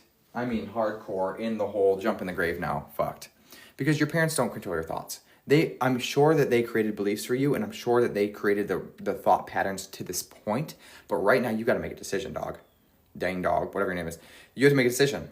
Am I going to choose to believe the story that my parents continue to control my thoughts in the present moment, which they don't, or am I going to, right now, decide my thoughts are the most important thing and I get full control? And even if I have thought patterns that have been influenced by my childhood and my parents, they don't get to do that anymore. It's my choice right now. The first decision keeps you stuck and victimized. Second decision creates the life you want. Your choice. Not mine. And it's not your parents' choice either, by the way. Failed my driver's test. Yeah, and now I feel isolated and hopeless. Okay, what? Listen, bitch. I know you're a girl too. I know it is. I'm an asshole, but girls are bad. Girls are worse drivers than boys. I'm just gonna say that. And boys are way worse with emotional stuff. They're totally stereotypes, and I'm making fun. It doesn't matter. Don't get assaulted. It's a joke. All right. Listen. Here's what I see as a coach who loves you, who thinks that you're worthy, and who knows you're gonna pass at some point. I can see it in your future. I already know what's gonna happen. Right? You had 2 situations where you didn't get the result you want. That's 2 facts. Right? This happens to me every fucking day, girl. Every single day I make an offer to someone, or like I tell someone something, like every day being a business owner, I fail. I put a post out, no one likes it, right? Like I have a financial goal for my business, I don't fucking hit it, right? I say something to a client, they say no, like all the time, right? So you have 2 situations, 2 facts in your life where you didn't get the result you want. You get to think whatever you want about those. And right now you're thinking in a way that makes you feel hopeless. And if you feel hopeless, what's gonna happen? You're gonna recluse. You're not actually going to look at what you're doing wrong, because obviously you're doing something wrong that's not correct, or else you would have passed. Again, that's neutral. Doesn't mean something bad about you, right? So right now you're choosing to think about your driver's test in a way that makes you feel personally bad about yourself. Really, really, really bad to do that. I don't recommend it, okay? So what I recommend instead is you look at the actual facts, remove all the story you have. Get rid of that shit. It's not helping you. It's making you feel lonely and abandoned, okay? I'm sorry, hopeless, right? So remove all the facts. Remove the story, have the facts. 2 times I failed, and if I remove the story, I can actually look at why I failed, right? Oh, well, I made this turn wrong. I hit fucking 15 cones. I didn't brake right. I was so nervous that I made all these mistakes. Well, that's why I failed. It's not about me as a person or my integrity or who I am or how worthy I am. I just made some mistakes, and that's what made me not pass. It's okay. The mistakes don't mean anything bad about me or my life, right? So what do I want to think about these mistakes in a way that's going to help me to solve them for the next time so I can take the test and pass? That's what you want to do. But right now what you're doing is, I made these mistakes, I'm a horrible person, I'm horrible, I'm awful, I'm hopeless, right? So you're not managing your thoughts right now around the facts of your life. That's the problem. And if you want help learning how to do that, go to my community, take the foundation course. It's all free, sign up today. It's in my bio. And that foundation course is going to completely, literally change your fucking life, because I'm going to show you exactly why you're having the emotions in your body you're having right now, so you can change them on purpose and create new results. You got it, right? All right. My parents are almond parents. What does that mean, almond parents? Tips for people with yes, binge eating disorder. I don't believe in binge eating disorder. So you're going to get triggered by this, but I don't believe in it. Here's why. Here's why I don't believe in binge eating disorder. And I want to say this. I have clinical background, 4 year in psych, worked in psych hospital. I believe in anorexia and bulimia are real. I do believe in other eating disorders. I don't believe in binge eating disorder. Here's the reason why. Number 1, the foods in our society have been engineered to be addictive. Okay? So that's normal. If your brain is wired how it's supposed to be wired, that's normal. Okay? That's not abnormal psychology. Number 2 is that our society doesn't teach people how to feel their emotions. That's why I'm a motherfucking life coach doing this work every day. Because I was never taught how to feel my emotions, and I used to binge eat every night as a 13-year-old fat fucking kid. I was literally morbidly obese as a kid. right? And if I would have gone to the doctor and been told there was something wrong with me and I had a disorder, then I would have added more shame on top of what was already happening, okay? So what I want to offer to you is you're completely normal for having the desire to eat more food than your body needs, because those foods have been designed for you to overeat them, and because you haven't been given information about your emotions, because your parents fucking have no idea what emotions even are. Because your parents have, that generation, maybe like 1 in 25 parents know how to manage their emotions for themselves, because they just weren't taught that. It's not their fault, right? So you grew up with parents who didn't know how to solve the problem and didn't recognize it because they've never solved it for themselves. And you've also been grown up around food that has literally been engineered for the last 50 years to be as addictive as possible. And then you go to the doctor and someone tells you there's something wrong with you. One sec, I gotta do a little puzzle. That's absolutely not fucking right. There's nothing wrong with you. You have completely normal brain and normal emotions. You just don't know how to deal with them. So that's what I want to offer to you. If you want help stop overeating, you have to learn how to feel your emotions and also how to manage your thoughts around those emotions. That's the only thing you need to do. There's nothing wrong with you. It's just a skill set you haven't developed. That's it. It's like if you didn't know how to ride a bike, you wouldn't be called a disorder, right? So why the fuck are we diagnosing people with disorders that don't have them? Because there's money in it. It's easier. We don't actually know the real problem because most therapists don't actually know how to deal with it. They're just being taught what to do out of the book. They don't actually have lived experience like I do and the right information. So if you want help with that, get in my program. Get in my community. I will teach you how to manage that shit literally for free. And it'll be the best education you ever get on your emotions ever. Okay? Anyways, I digress. My shit's really fucking good. I'm trying to make this shit accessible because I don't want people like you to be diagnosed incorrectly and then think there's something wrong with you your whole life. And then you go on a date and you can't even eat food in front of somebody because you think you have a disorder. That's what fucking Fat Andrew did. Thought there's something wrong with me my whole life. And lo and behold, my parents just didn't know how to feel their fucking emotions. All right? Anyways, I say that with so much love for you guys. I really, really, really do. I really want you to learn this stuff because I'm telling you, it's like the tools I teach, it was like before thought work and after thought work. It's like one day I got this information. I'm like, I woke up, it's like my consciousness turned on. I'm like, holy shit. Why didn't someone tell me this? Oh, because the people around me are also sleeping. They didn't know. Anyways. Holy shit. All right, guys, let me see how long I've been on. It's been a while. I've been on today. All right, where do you keep going with it? This has been good, huh? All right, what's next? So join my community is what I'm saying, please. That makes you cry, actually. What makes you cry? I look at them, though, that's the issue. Maybe I got plastic surgery. 1 minute. I'm lost. All right, I'm sorry. I'm on Charlotte. Elder abuse. Fight was fake. I know, I agree, right? It is elder abuse. But you know what? The elder chose to be abused because he sold his integrity, right? So anyways, Jake Paul's the male version of JoJo. Oh, 1,000. That's the beautiful. You are a poet, Charlotte. Please write that somewhere. I'll buy your poems. Failure doesn't exist unless you quit. Yeah, you're right. Failure is it's a concept in your mind, right? So it's like, what does failure actually mean? I define failure as just giving up. The only way that you're not going to get the result in your life is if you give up. That's guaranteeing you're failing, right? Other than that, you're just still in progress. Work in progress, right? So, stop smoking and recently struggling with night sweats and any recommendations. That's like a chemical symptom, right? So if you're struggling with night sweats, the chemical nicotine withdrawal lasts for about 10 to 14 days at the most, depending on your exercise level, which obviously you're ripped and you go to the gym. So probably 10 days because you're going to be working out and getting that shit out of your body and drinking water and exercising. So like about 10 days. So what I want to offer to you is most of the issue that comes from quitting vaping or nicotine, if you're talking about nicotine, I assume, is, or even we can put weed in here too. It doesn't matter what the substance is. Excuse me. Most of the problem that comes from changing your habits around substances, for most substances, obviously we're not talking about benzos or alcohol where the withdrawals are very, very intense, is coming from your emotions about it and your thoughts, not the actual chemical symptoms.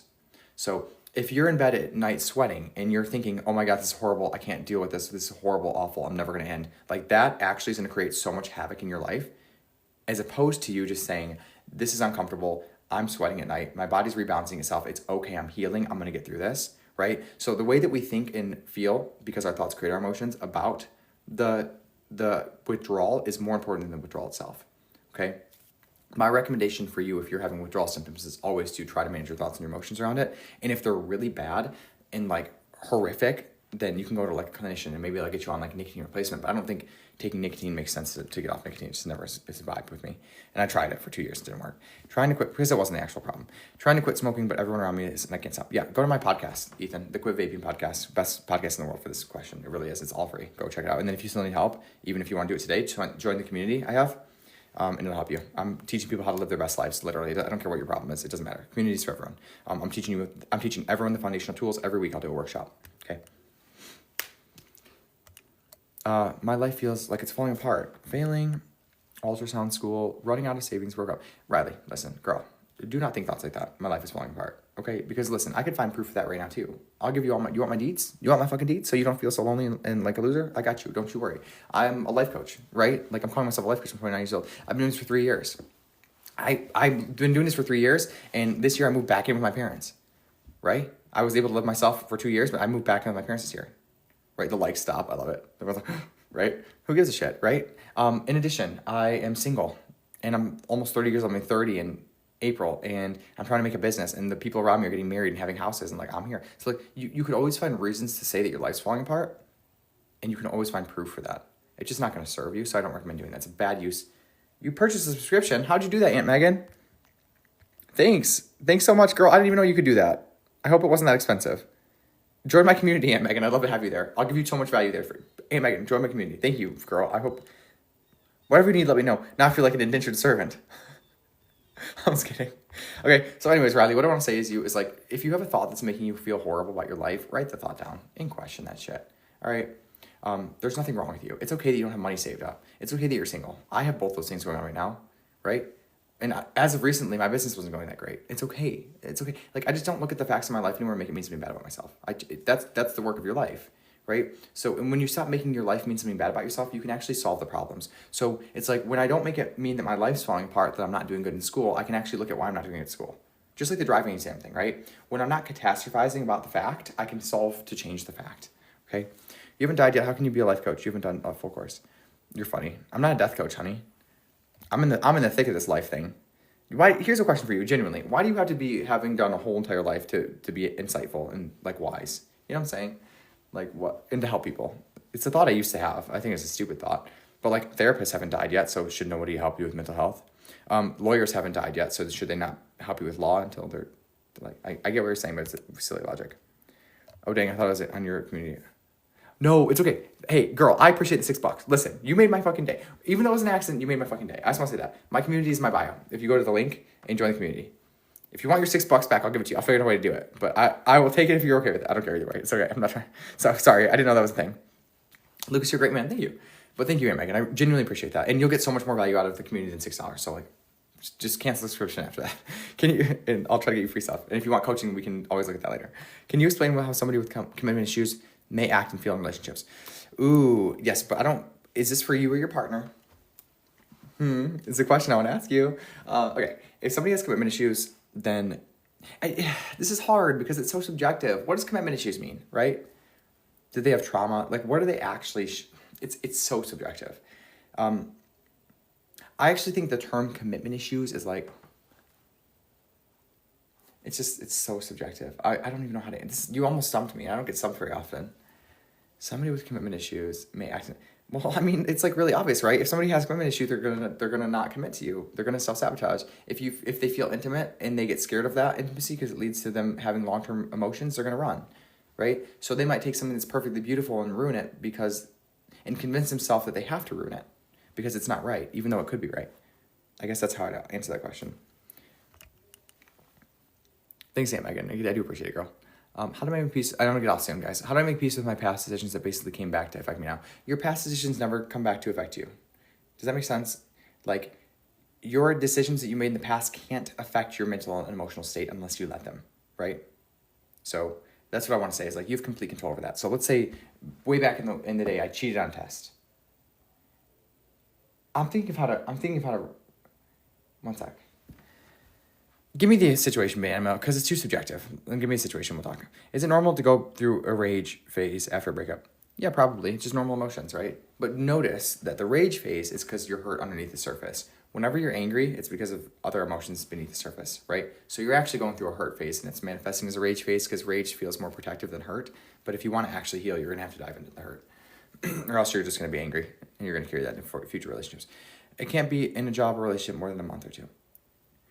Let's talk about that. What happens after a month or two when you, like, what are the thought patterns, right? So right now you have thought patterns. I don't know where they came from. I mean, I can guess with a pretty good hunch that your childhood, like maybe you had some instability in your childhood or something happened or you got really hurt and you're scared to commit, right? So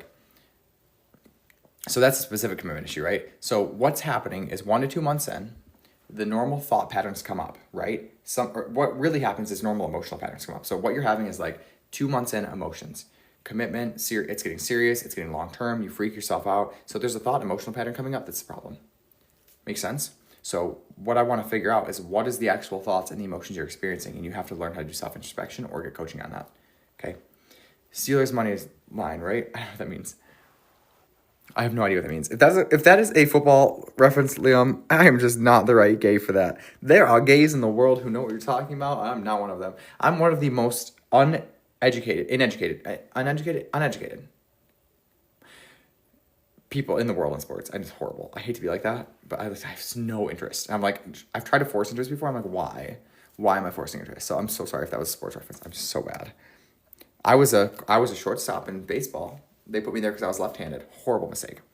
Way too much of a center line position for old Andrew. What's the difference from there being life coaching? Yes, get in my community. Did you join yet, Brandon? Because I'm going to do a workshop on it on Monday. It's like what I'm doing. So what I have is 2 free courses. The first one's already there. The second one I'm creating right now. And then every week I'm doing a workshop. And at the very end of next year, you'll have 52 workshops to go through as someone who joins my community. Literally on all different subjects, and they're all going to be amazing. And then at the very end, I'm probably going, because I still have to I still want to do coaching with people, and I'm trying to make it affordable. So I think once I have a bunch of content in there in a couple months, I'm going to create a paid group that's like $47 to $97 a month, and you'll have ridiculous access to actual live coaching to apply the topics if you need help. And this is a Q&A. Coaching is different. Coaching is different. So like my Q&As are great. I'll just kind of riff, but then coaching is actually like, let's look at your actual thoughts and emotions and take you through them and walk you through them so that you can get coached and change them. So that's what coaching is all about. So, but right now it's all free. The workshop will be on Monday at 6 p.m. Eastern, and it's going to be an hour long about what is life coaching, what it isn't, what's different from therapy, all that stuff. Just good education. Okay. You did join. Awesome. I'll get you on right after this live. Okay. So thank you for joining. I appreciate that. To me, they seem to be the same thing. Yeah, they're similar. There's just, I would say the main difference is life coaching doesn't do clinical work. So we're not diagnosing, we're not medicating, okay? There's no treatment, there's no medication, there's no diagnosis. The biggest change, I would say, from life coaching and therapy is that life coaching creates the life that you want, like the big future life that you really want. Therapy kind of helps you understand yourself, and it's more of a focus on understanding in past and present rather than future, although therapy does work on the future, not quite like life coaches do. In addition, life coaches take a non-pathological lens, so there's nothing to diagnose, there's nothing to treat, you're not broken, you're perfectly whole, worthy, beautiful human being, and all you have to do is learn how to manage your thoughts and your emotions, which is a skill set you develop. It doesn't make you more or less worthy, and it doesn't unbreak you. Make sense? Yeah, I'm not sure yet. Well, the group's free for right now, Brandon. But yeah, that's why I'm trying to figure out pricing for later. But what I'm going to do, I don't even have to pay community yet. It's just all free shit. So just get in the free one. But at some point, I'm going to come up with a paid option that's going to be like, it's going to give you coaching all the time. So it's like you always would have access to a therapist. Imagine that for $50 a month. You know what I mean? That doesn't make... So anyways, I'm trying to figure it out, but I get what you're saying. All right. What is the life you've lived? And I'm just curious, Brandon, do you pay for therapy? Do you have insurance cover all of it? I'm just curious just for market research. What's the life you've lived? What have you accomplished? What's up, Seek Truth Questions? So this is difficult, is that you think my accomplishments judges my competence, right? Well, maybe it doesn't. Some of the most accomplished people in the world have sat in caves for 40 years learning about spirituality by meditating. So that's my answer to you. And if you think that my accomplishments dictates how spiritually advanced I am or how much I can help you, then you probably need coaching more than anybody else in this chat. I want to say that to you. Because accomplishment doesn't breed competence. All right. Tell us about PTSR syndrome, please. PTSR or PTSD? Is the R next to the D on the keyboard? Is that right? I'm trying to figure out my mind. Situations more not graduating on time because, okay, so you didn't graduate on time. Yeah. So then what do you want to do? I would say I wouldn't say that's a past thing coming to get you. That's a present situation you're dealing with. I just think when you put anything in focus in the past, that makes you unable to help yourself. So your present situations, you haven't yet graduated. That's why I was having trouble answering that question. I didn't like the way I was thinking about it. So you haven't graduated is the fact. That's not even a past thing, whatever. Like, this is now, right? So what do you want to think about? It's going to change your result. What do you want? What's the result you want? And then we'll figure out how to do that. Please speak slow. Okay. Well, life coach should be judged on their life, obviously. I mean, that's not necessarily true. Just like a lawyer shouldn't be judged on if they've gone to court before for themselves, right? It's kind of silly. Just like a doctor shouldn't be judging if they have cancer or not, right? Does that make sense to you? Why that is a silly way of thinking about it? But it's okay if you still disagree. Medicaid, so it's all covered, but therapy is super pricey, like $180. Okay, so listen, right? It's $180 an hour for therapy, and I'm gonna offer you. I don't even have a community yet, but I'm gonna offer literally like 20 coaching sessions a month for anyone in that community, and $50 is expensive. Do you see the difference? Why why making life coaching accessible is difficult for me, but I'm going to do it anyways. I'll find a way. Because most coaches would charge you about $200 an hour, and I'm going to do $50 a month, and you'll get access to me like 20 hours a week, like session. You'll get 20 sessions. So I'm trying to figure out how to make it work. But if you currently have the belief that $50 is pricey, then I am doing a poor job at articulating what you're actually going to get. But the gift doesn't even exist yet. So just join the free one. But you know what I mean? I'm just trying to figure it out. I'm not offended, by the way. Just a guitar coach should judge on their guitar skills. What are your life skills? What have you done? Yeah. I don't really want to answer that because I feel like it doesn't matter because you've already come in with a judgment and a bias. So if you want my technical certifications, I have 3. I have a 4-year in psych. There you go. There's my technical training. All right. Yeah, that's what I'm trying to figure out, Brandon. It's all marketing, right? But I do, like, what I want to do with the community, the paid one at some point is people who join, they pay a monthly fee, like $47, $97, whatever. And they're going to get the access to the application. And then also it's going to be like 5 coaching sessions a week, and it'll be an hour each week. So you'll literally have 1 day a week, Monday through Friday, that you can go in and actually get coached in your problems. And I'm trying to find a way to make it accessible. But anyways, that's just an idea of playing with. You don't have to worry about it, or it doesn't matter. It'll figure itself out. All right. Yes. There are so many life coaches. I agree with you. And there's so many of them are so bad, right? I agree with that. So what I recommend is, instead of just like judging me based on my life experience, you just ask me what you need help with. And then if what I say makes sense, then you can take the help. And you can judge me based on the answer and the competence. Because my competence, the way I can help you, isn't going to come from what I've been through in life. It's going to come from with my competence of how I speak to you and how I can help you with the problem, right? So like, that's all I want to say. I just think it's a silly way to judge somebody. Like, oh, you haven't been through, you haven't climbed Mount Everest, so how could you possibly help somebody learn how to climb? Well, it's like, climbing's not about the actual mountain you're on. It's about the thoughts and the emotions you have along the way, right? So anyways, it's okay. But it's whatever. How do you forget traumatic events? No, you don't want to forget them. You want to actually dive into them. Nothing can be forgotten that isn't first processed. It's actually a psychological truism that you just reminded me of. It's Jordan Peterson's concept. Before you can't forget what hasn't been processed. It's by a psychological just truth, because the reason you have trauma is because something hasn't been understood. So it's your brain's way of saying, hey, you're in danger because of this past event. And you're never going to be able to disarm your brain to not say that you're in danger if you don't understand what happened, because your brain's always going to take something that's confused about and be fearful and hold on to those emotions. It's exactly right, by the way. That's really good psychology. Okay. You're a good guy, super good at it. Thank you, Brandon. I'm not offended. I'm just trying to work out my thoughts and stuff on stuff. Right, so let's suss out the bad ones, of course. What's your coaching rooted in? It's rooted in CBT, I would say. Cognitive behavioral therapy, which is your thoughts create your emotions. But what I want to say is that CBT is rooted in a deeper spiritual truth that your thoughts create your emotions. It's like almost like the law of attraction, right? What you think, you feel, you do, you create. So in very real sense, my thoughts become my reality. So I just don't like that you came in here with a bias that I was already bad. That's what I would recommend. If you want to be totally spiritual like you say you are, you'll take a non-polarized approach where every single person you will be able to give a chance before you judge. But you're coming with a prejudgment because you're not actually as spiritual as you think you are. So anyways, let's go for it, bitch. You think you're going to come into my house and judge me on my clothes before you even let me see your clothes? I'm just kidding. I'm being an idiot. But if you want to join my group, by the way, Seek Truth question. If you actually want to seek truth, join my group. It's free. Learn the shit I have to teach, all for free. Try me. Try my dumb ass. See what happens. It's all free. All right. No, I'm projecting judgment. No, let's say, 1 minute. We're always projecting, right? But let's see the first comment. 1 sec. Here we go. Let's go back to it because I love that it's written in stone, right? It's kind of fun. What's your life experience? What's the life you've lived? Oh, maybe I'm projecting judgment. You're good. I appreciate that. All right, but you can still join. You can still join my group, and I'd love to have you. We're all projecting, aren't we? We're all projecting, darling. I wasn't saying you're bad. Okay, I thought you were rooted in Michael Fassbender. I don't know who that is. Who the hell is that, Ashley? Girl, who the hell are you talking about? You are. Go read my test. Write all questions. All right, I probably am projecting. I will actually own that. But you should still join my program and let me help you. I'm missing years of my life. Oh my God. What? Will you judge me because I'm a mess and an overeater? No. First of all, what's that mean I'm missing years of my life? Did you forget something? Have you had a traumatic brain injury? No. What I do, you know what's cool about life coaching, Lisa? Seriously, and I mean this with the bottom of my heart, is that I never make a judgment. I don't make a judgment. I don't even know what's right for you. Even if you go to my coaching programs and you still believe you want to overeat, I'm not going to judge you for that. That's not what coaching is. Coaching is never making a judgment. It's helping you understand your thoughts and emotions and making sure you like them and the results they're creating. I don't know what's best for you. I don't claim to know what's best for you. The tools I teach will fucking change your life like upside down, but maybe right now is not the right time for you to learn those tools. Maybe you need to go and suffer and hate yourself and overeat for a while until you get to the place where you're ready to receive those tools. I don't know. But I can promise you one thing, is I'm never going to fucking judge you ever. And the Q&As, by the way, They're different than coaching. This is not coaching. This is not what I'm doing with coaching. With coaching, it's an active conversation we're having together and trying to figure out each other's, not each other's, your thoughts. So just be mindful of that. All right. Oh my God, a positive TikTok. You just missed me bitching about the guy who I was projecting over. But yes, I'm trying to be positive. That guy just got me. He triggered me because I'm projecting. I'm missing years of my life. Well, yes. Magneto is the new X-Men movies. Ooh, yeah, he's great. Oh, is that who? Oh, yeah, he's great. No, you know what? I've gotten that before. Thank you. Damn it, that's a damn compliment to me. You're hilarious. Gotta go. Thanks, Aunt Megan. I appreciate it.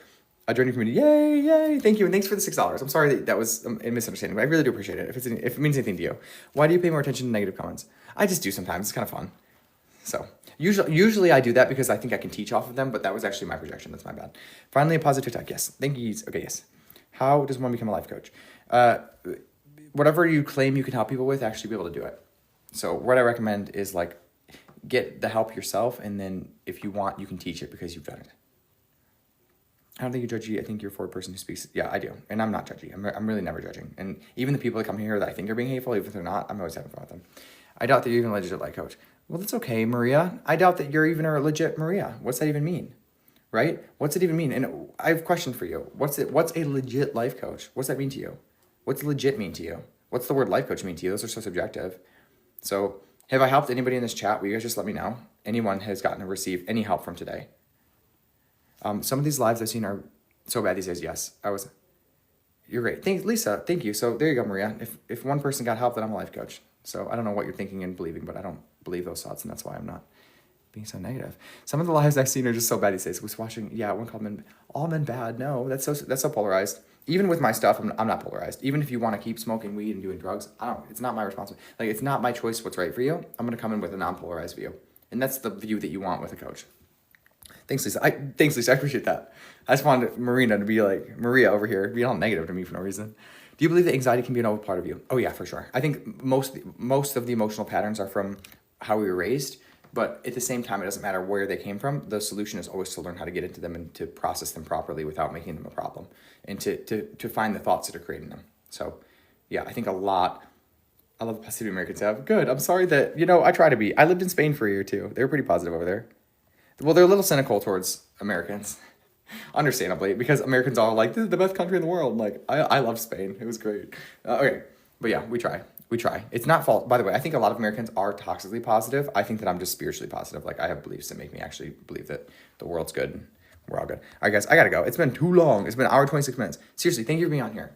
If you guys like what I'm talking about, if it makes sense, if you want to quit vaping, Oliver, go to the Quit Vaping podcast. It's #1 in the world. If you want to stop overthinking, it's not a thinking problem, it's a believing problem. So every thought that comes in your head, you're believing. That's the actual problem. If you want help learning how to manage your beliefs and your thoughts, go to my community. It's free, and sign up for the community. And then once you're in there's a course called The Foundation, also free, and it will teach you how to manage your thoughts. Okay? Hi there, finally left on. Yes, but I'm Musa. I'm sorry, I'm just about to get off. So if you have a comment, I'll give you a 30-second count. But I gotta get off soon because I have a client getting on at 11, which is coming up pretty soon. How's it being negative? I was just wondering where you got. Well, so saying someone's not legitimate is kind of a negative thing to say to someone, isn't it? Right? What if I said you're not a legitimately nice person? I don't think you're legitimate. What's that mean, legitimate? Just because I have certifications, which by the way I have 3, and I have a 4-year in psych, and I've also worked in the clinical field for 2 years. Just because I have all that doesn't make me legit. A legit life coach isn't a certified life coach. That's a certified life coach. A legit life coach is someone who's actually competent and can help you. So check yourself on that, because you're going to hire someone based off their certification, which is probably the worst thing you can do, just so you know. You want to hire someone because they can help you. And the way you know they can help you is not because their certifications, because they've actually given you practical tools and tips that can help you. Or, that's all. So that's all I have to say. All right. I can tell you your stuff. I did. Yes. I have DID and we not nice. I have DID, we all agree. For anyone who doesn't know, that's multiple personalities. They don't call it that anymore. It's dissociative identity disorder or some shit, but multiple personalities is more fun to say, isn't it?